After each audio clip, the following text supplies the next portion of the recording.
Perfect. I think first of all, a big thank you to everybody who's turned up during lunch hours or post lunch. I think this is the most difficult time to come and concentrate on a panel. But I think we have an interesting one here. And before I begin, let me just give a reason about why I think this panel is very interesting. We are going to discuss a seamless integrated consumer journey. And to speak about it, we have Shahroz, who comes from Meena Bazaar, which is a very well-known legacy brand. We have Yash, who comes from a new age D2C native brand, Bombay Hemp Company. And we have two very interesting ecosystem players from ClickPost, Juie, and Bhavprita from Avery, Dennison, who provide interesting tech solutions to make this journey possible. So what we'll try to do today is just get a bit of point and counterpoint in and see what are these different point of views from these different players. I myself am a director with Strategy and PwC, and I work a lot in the retail sector. To kick it off, let me start with you, Yash.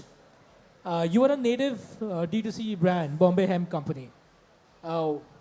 Given that you began at a point where technology was already at an inflection point, how do you see the consumer journey, and what do you feel is the difference in the way you see it which makes your brand successful?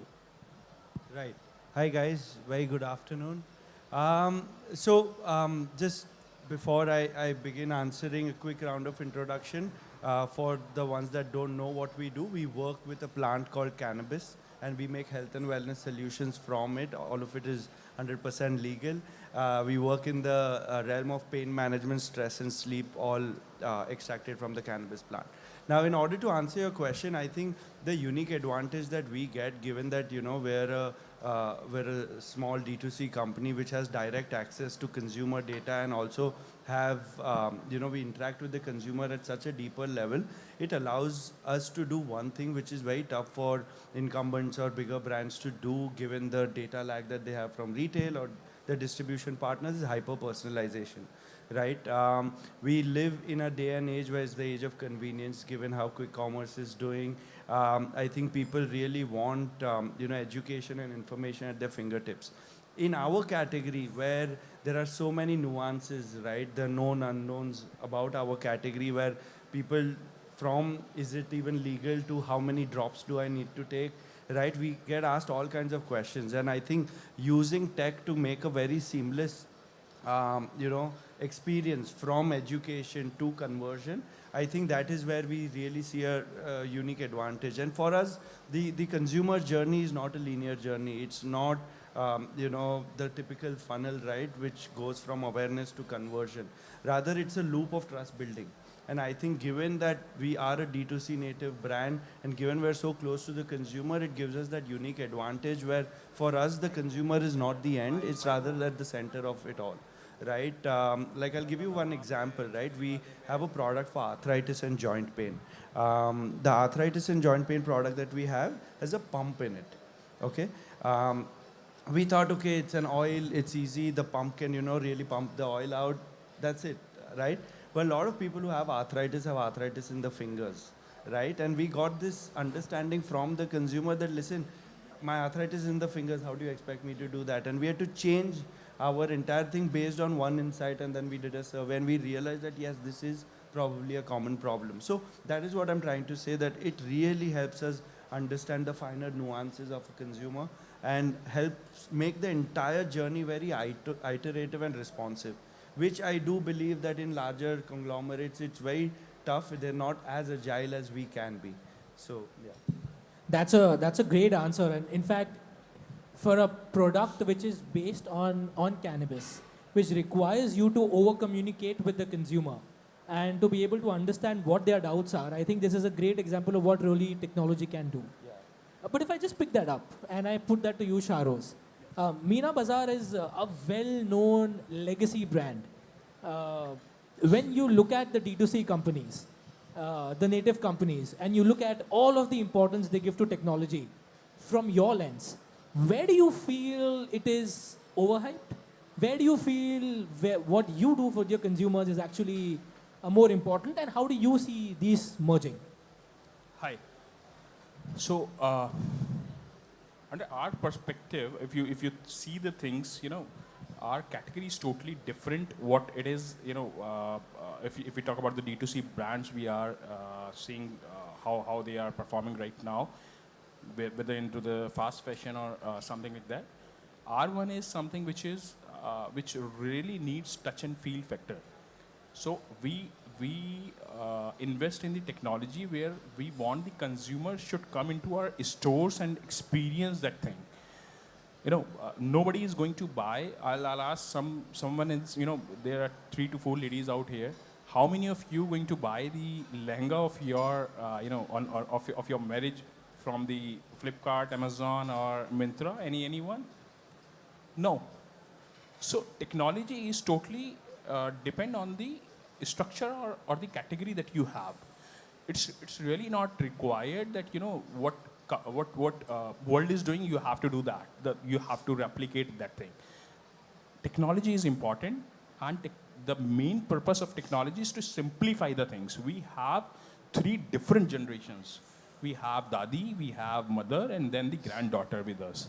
So this is a 50-year-old brand where Dadi used to buy the lehenga of her wedding from Meena Bazaar, and then her daughter and now daughter-in-law is preparing for that.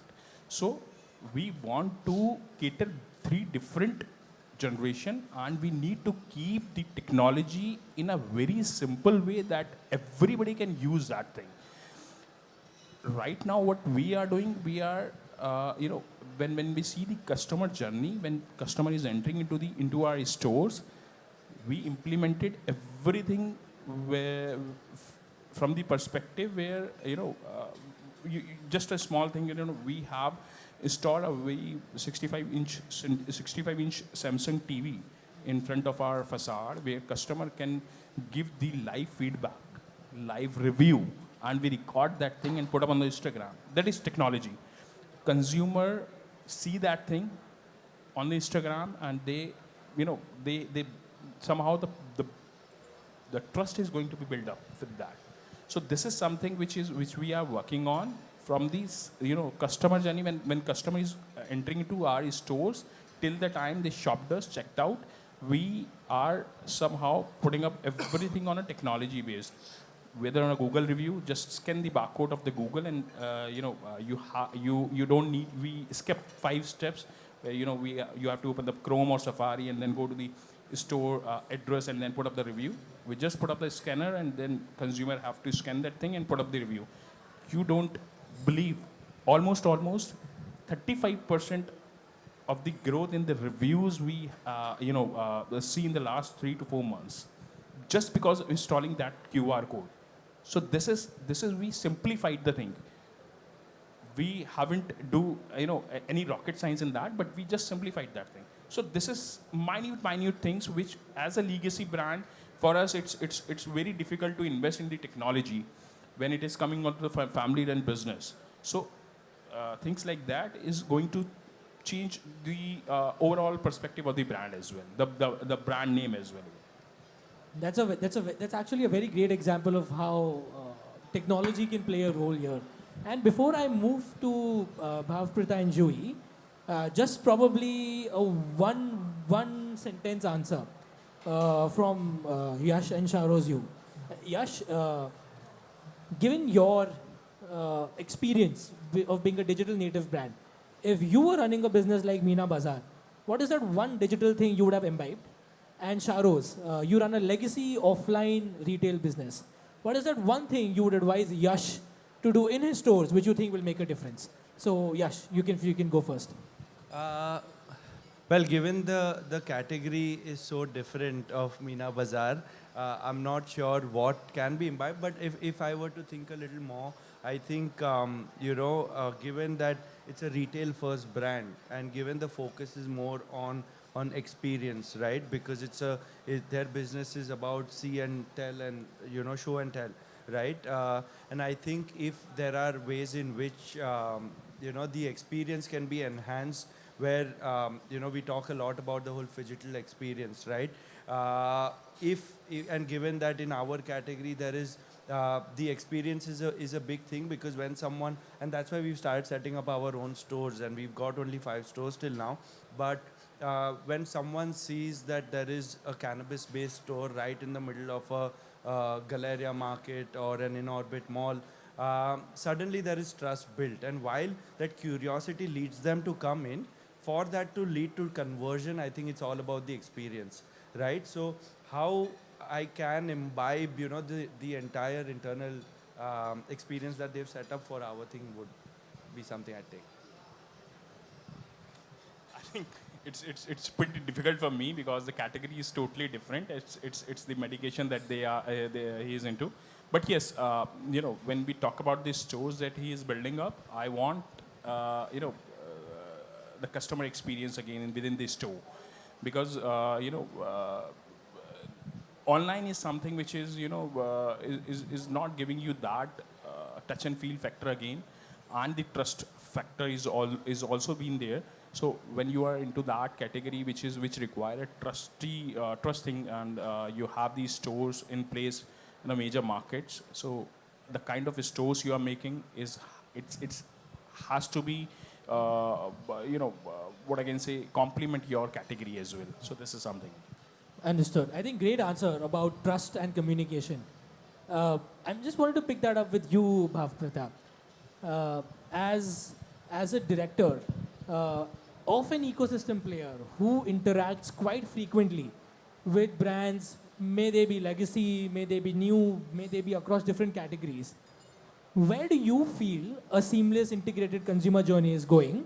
And where do you feel sometimes there are gaps you try to fill for these players in their understanding? Very good question. So let me begin by, and I was listening to the co-panelist discussion on one legacy, largely physical, one newborn digital. So let me start by just sharing the vision of Avery Dennison, the company I work for.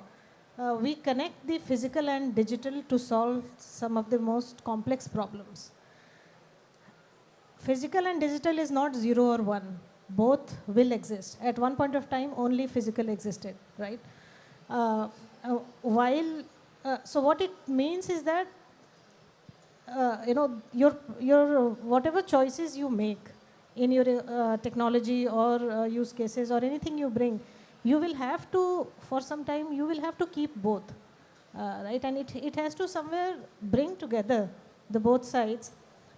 Even taking example of Meena Bazaar, what you were saying, it's a multi-generational brand. But the grandmother, somebody who was brought up then, and a granddaughter who is brought up now, the difference of technology is huge. Even both will get married and they will buy the same lehenga, but the way they approach that buying will be totally different.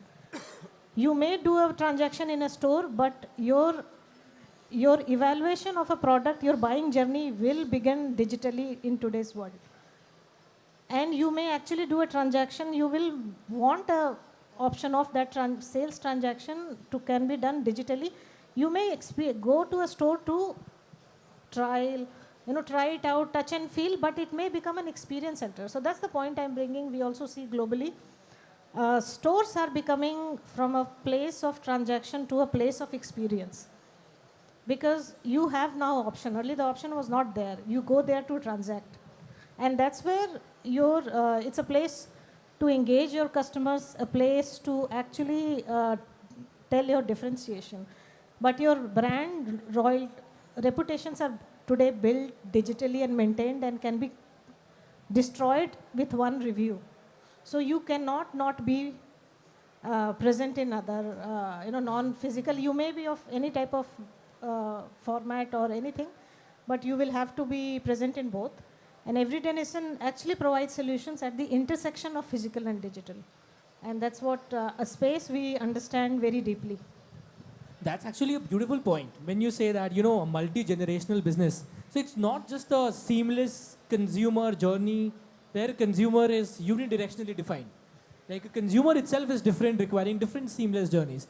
And would love to hear a bit more, Bhavprita, on what are some of those technologies from Avery Dennison which you feel are already making a difference here, And what are some you think are going to make a difference in the near future?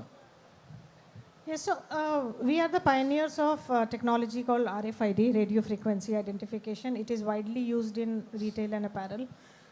It's one technology which transforms your entire network, right from the factories to your supply chain to the front end. And more so now, what we are seeing globally with brands like Uniqlo and others, what I just shared, that when the stores become a place of so when they were a place of transactional, you don't need to provide experience as much. But when the transaction can be done elsewhere, then how will you engage?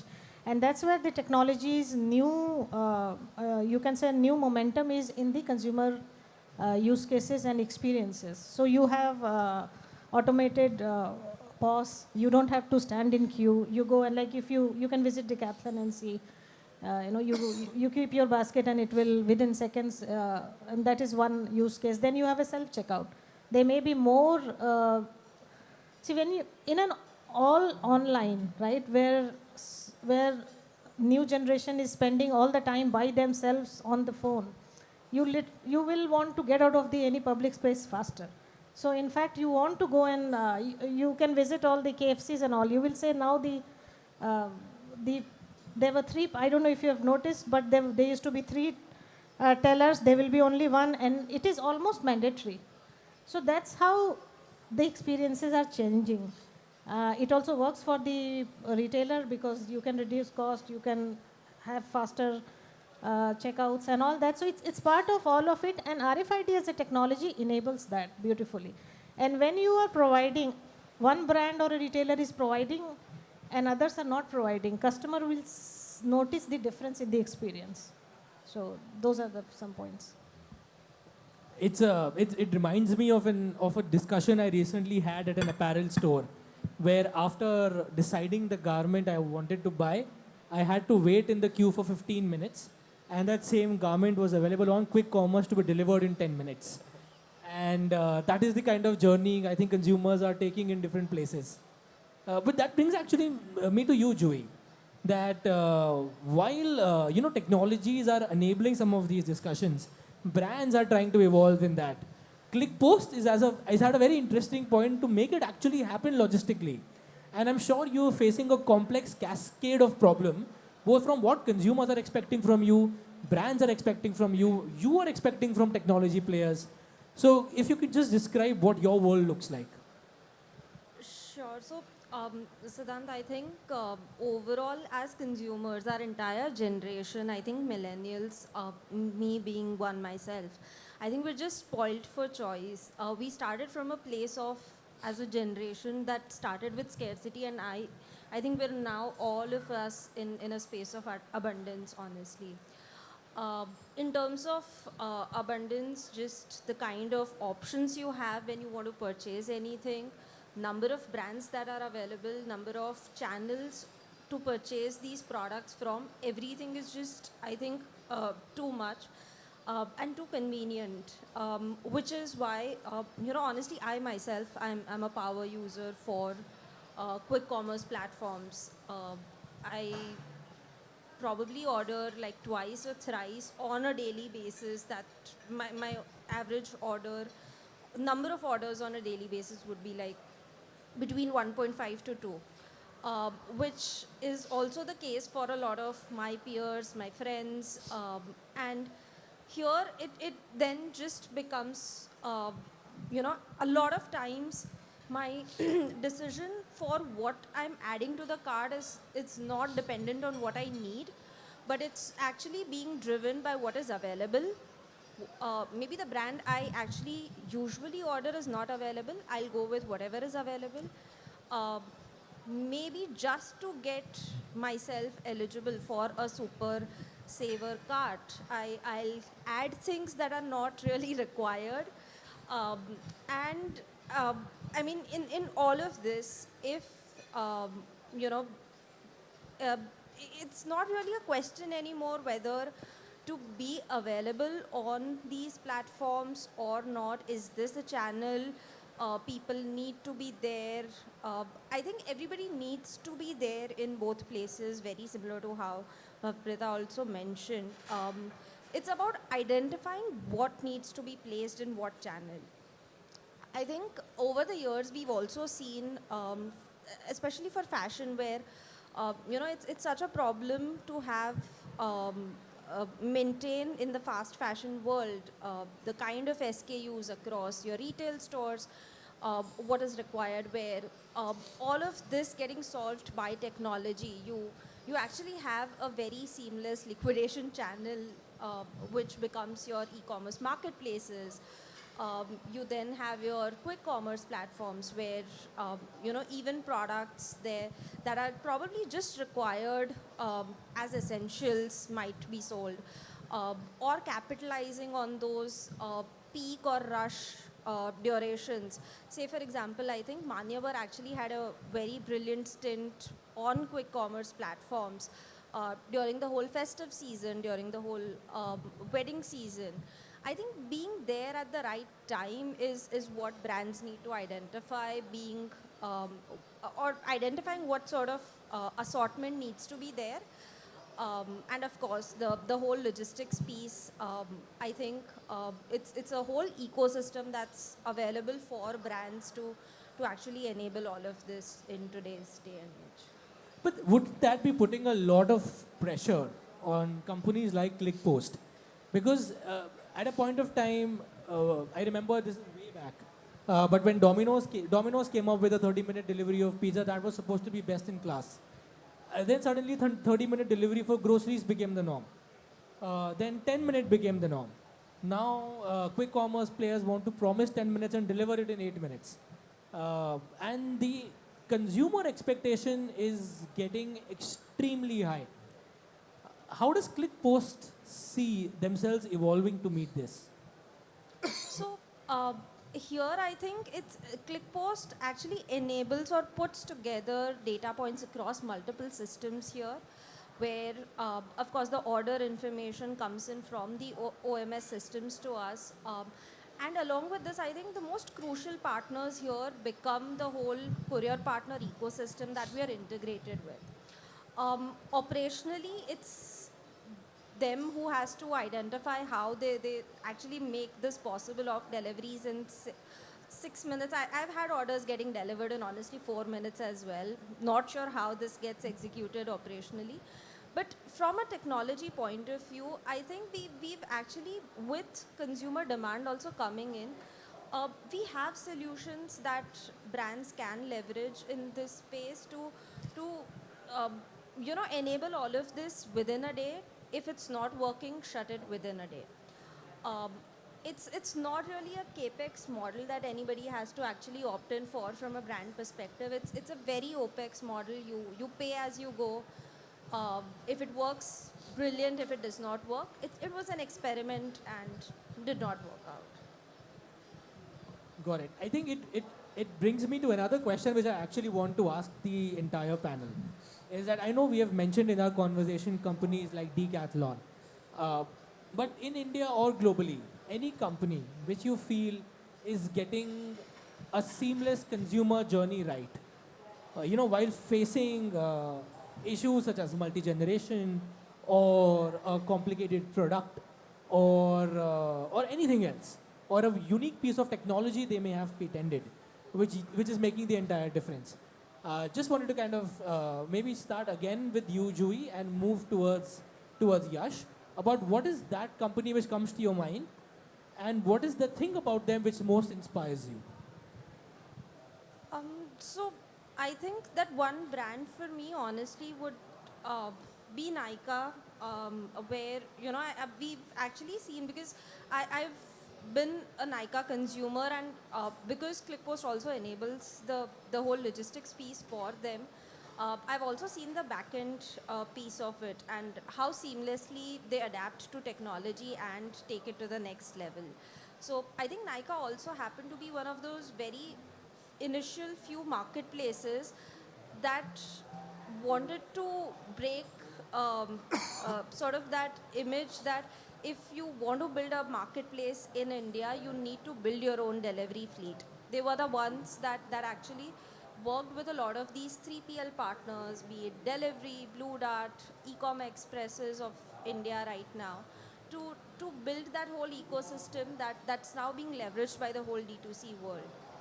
From that point to now, I think we had a point in time, probably like 6 months ago, where quick commerce platforms were just gaining a lot of traction. A lot of cosmetics were getting delivered on quick commerce platforms within 10 minutes, 15 minutes, and Nykaa was facing a lot of challenge there. I think the moment they saw this challenge, I think the ease with which they implemented the whole quicker delivery solution at their end honestly baffled me from a consumer side, at least, where, within, I think, 10 to 15 days, we were actually seeing them also being able to make these deliveries within 20 minutes, 30 minutes, and then scaling thereon. Great example. Bhavprita. And I would say that mastering seamless experiences will require unified commerce and investment in technologies. So the brands and companies which make that investment one day will be ahead in providing that experience. So what you see as an experience is actually directly a direct reflection of their ahead of the time investment in technology and a leadership which places technology as a drivers of growth. Right, so you can take names of, like, globally Walmart does that. So Walmart was also one of the first adopters of RFID 25 years back. And what it just tells that they could see that going at the volumes beyond a point, barcode is not going to work, and it is going to differentiate, especially if you are in a value segment dealing a very high volumes. And then Amazon came. It was their investment in technology which enabled them, and they are the first company which are leaders in physical plus digital. So second to Amazon, they're as good as Amazon, which is the only online commerce. So that it is so good that the technology teams are such that Walmart Commerce is itself a technology company sizable today.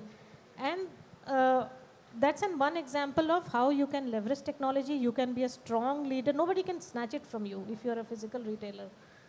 Only digital, only brand cannot also do. It's more for physical retailers.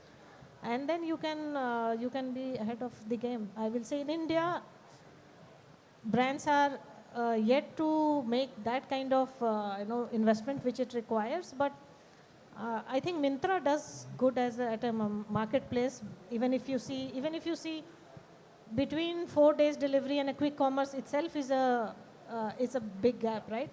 But it is catching up, and by just offering the best fashion lifestyle assortment and continuing to do that, you will go and check in Myntra, and any brand has to be there, right? So that's one example I can say. Great example. I wouldn't have, now that you mention it, it makes a lot of sense. A company like Walmart implementing RFID 25 years ago really speaks about the importance of a seamless journey. Shahroz. So, for me, one of the best brand or marketplace you say is Myntra. Now, starting from that 7 days delivery, 5 days delivery. So I was in e-commerce 5 years back when Jabong is there, Boheco is there, Paytm is there. There is a lot of hustle bustle of the logistics out there in 2015 and 16, where almost 50% of the returns are there on the brand shoulders. So at that point of time as well, when I'm talking about 10 years back, the kind of technology Myntra is using, nobody is using at that point of time, not even Amazon as well. So I admire Myntra for that, and now you see that 30 minutes delivery has also started on the Myntra.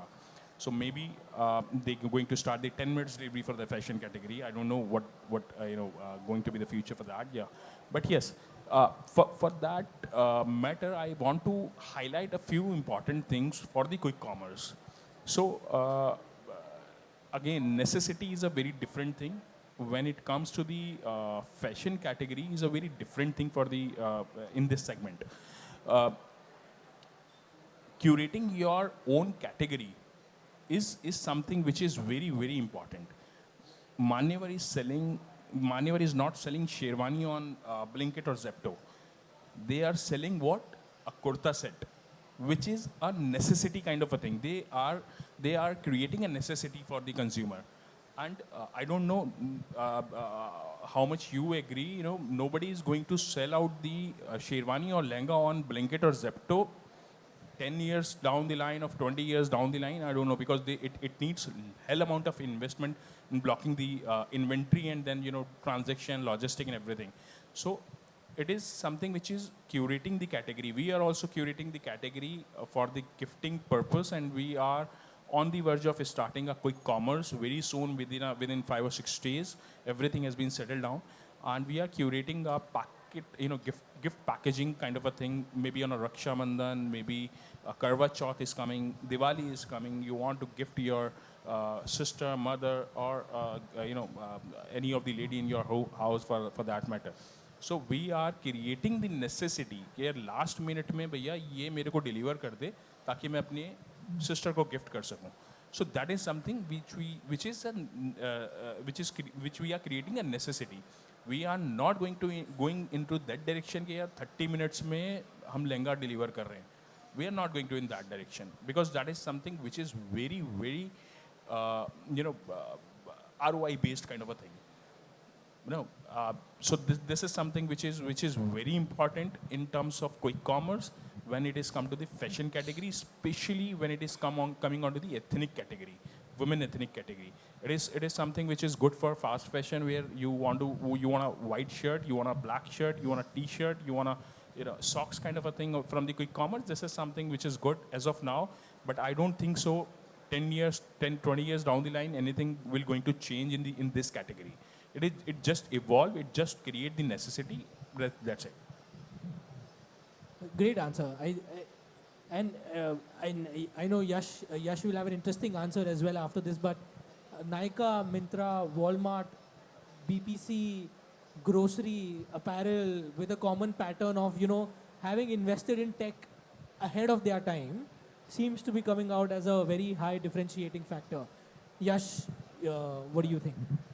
No, well, while of course these e-commerce behemoths are paving the way forward as to how a digital journey is really built and shaped and setting an example for a lot of young brands like us, if I were to kind of look outside of that universe a little bit and see a new age brand that has really done well in terms of a very seamless consumer journey, digitally speaking, I think it is some new age health and wellness brands like the Good Bug, for example, or I would say a Man Matters or a Traya, right, which are solving for very specific problems. Good Bug specifically because to date I don't think a lot of people even know the difference between a prebiotic and a probiotic, right? And to create that category in an Indian environment where gut-based problems are quite a big problem anyway, and to further find that niche and do it well, from education to product discovery to conversion, I think again, given that they also need to overly educate their consumer, I think these are some of the brands we learn from. Traya, for example, right, taking their hair test and immediately getting a consult with the doctor and getting a bespoke, hyper-personalized solution for you. I think that is where the new age consumption is going. People do want tailor-made solutions for their problems, and I do think that if you can, with the help of tech, you can integrate a seamless journey from education to conversion. I think that's a winning formula. So I do think that these 2-3 brands really resonate with me as to how they've built their thing. A very interesting answer in terms of a healthcare company which is coming as a product and being able to communicate. Like I'll give you one example with us, right? So far, on our website, we also sell prescription medicines. So for that, we've had to design a virtual clinic, right? So you make a purchase, a doctor calls you, does a consult, if it's the right product, issues a prescription, so on. So our conversion rate for this was close to about 40%, right? We just did one very simple plug-in addition where you can speak to the doctor before you transact, right? It was a simple plugin called Pop-in, which we put on our website, which had just a few clicks and the doctor's immediately in front of your screen without a mobile number, without a WhatsApp integration, nothing. It's just you click call now and the doctor's there. You can immediately consult. The doctor is taking down, the details and passing it to the consumer team. And our conversion rate just went up to 85%, right? Just with one simple thing in the entire user journey. So I think very small tweaks like this where you just understand their problem first, that people want to speak to a doctor before they purchase, which is again very safe to assume in a product like ours, just makes a massive dent in our entire thing. Understood. And I know we have only 5 minutes left. One of the companies which I really admire is actually CureFit. I think they have done a very good seamless journey where you can access offline classes, online classes. Even though you're not working out, it tracks your metabolism. It can offer you a lot, which is again I think a mixture of a company which went ahead of its time, investing in tech in an area which was really new and focused and created a market for itself. Just wanted to I know we have only 4 minutes left now. If there were any questions from the audience, for any of the panelists, or if the panelists had any questions for each other, just wanted to spend a moment there. So first, audience, if there was anybody, before I hand it over to the panelists.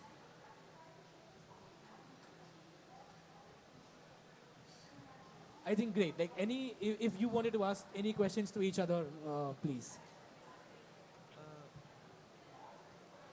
Well, nothing's coming, but I think we can engage. All right. Okay. Thank you so much. I think I learned a lot from this panel discussion.